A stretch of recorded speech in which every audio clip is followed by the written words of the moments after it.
Hello, beautiful soul family. How are you all doing? Wishing you a very, very happy, bright, and prosperous equinox. We just had the spring equinox. Yeah, spring equinox on March 21st. This is a time of great abundance and prosperity. And as I mentioned in the last video, that the month of March is loaded with astrological configurations, making it one of the most powerful months of this year. And usually it's the most powerful month of every year because there's usually a lot going on in March. But this year is super jam-packed. And we just had a new moon coinciding with the equinox, which is a very powerful portal for manifestation. So we're still within the 2-3 day window of the equinox. If you have any powerful prayers or requests for healing or requests for abundance or anything that you wish to attract, a relationship, job, finances, anything you wish to correct, if you want to let go of some bad habit, if you're trying to attract something into your life, if you're trying to let go of something in your life, this is the time to speak up, and the universe will respond in magnitudes. Okay, so March 23rd, Pluto enters Aquarius, which is a very, very, very big portal. This does not happen every day because Pluto is the outermost planet in our solar system. Well, sort of. And it takes 248 years for it to orbit the sun. And Pluto can stay in one zodiac sign for between 12 and 30 years. So you can pretty much track the generation you belong to by the sign it's in. And it's been in Capricorn, in the sign of Capricorn, since 2008. Do you guys have any recollection what happened when Pluto hit Capricorn in 2008? The whole financial economy collapsed. That's when the Lehman Brothers collapse occurred. There was Morgan Stanley, all these mortgage companies that were supposed to be rock solid suddenly collapsed. So basically, the reason is because it's all astrological energies playing upon the surface of the earth. All these planets are affecting what happens in physicality, because energy comes first and then it turns into matter and events and physical results. So Pluto is all about death, birth, and transformation.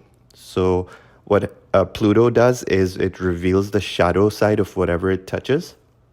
So just as a side joke, I'd like to caution anyone who's trying to hide something from others. Just beware that in these Pluto energies, your truth may be revealed very easily. So there's no point trying to hide. There's no point trying to do double face or trying to keep secrets. Whatever needs to be revealed, if you're not in your integrity, it will be revealed.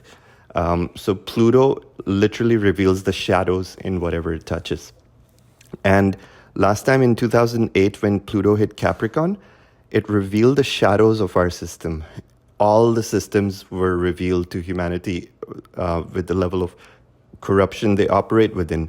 And our financial system, our government, our healthcare, everything was shown to be faulty.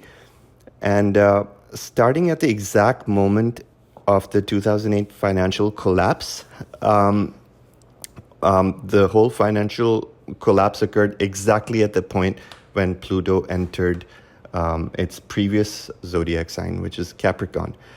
But now that it's moving into Aquarius, so on March 23rd, today, until June 11th, Pluto is going to be in Aquarius, which is a very rare event.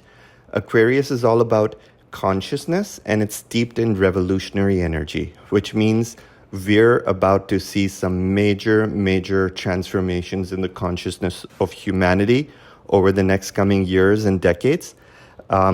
Pluto will be in Aquarius until June 11th.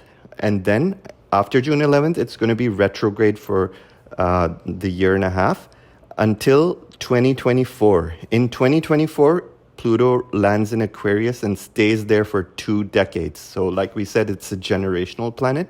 It moves very rarely. And these next few months, we're going to get a glimpse because Pluto's just entering Aquarius for a few months, and then it's going to go retrograde and then land again in 2024. But for the next few months until June 11th, it's a very potent time where you get a taste or a flavor of what it means to have Pluto in Aquarius. And we're just going to see a lot of massive surge forward. Like you can expect all hierarchical structures to collapse. You can expect maybe much turmoil in the market. The current financial market is on the verge of collapse. So in these energies, it's like a ticking time bomb. Anything can set it off. Just recently, this was in the news a few days ago that Silicon Valley Bank became insolvent, meaning it could not pay back its investors' deposits. And people would have freaked out.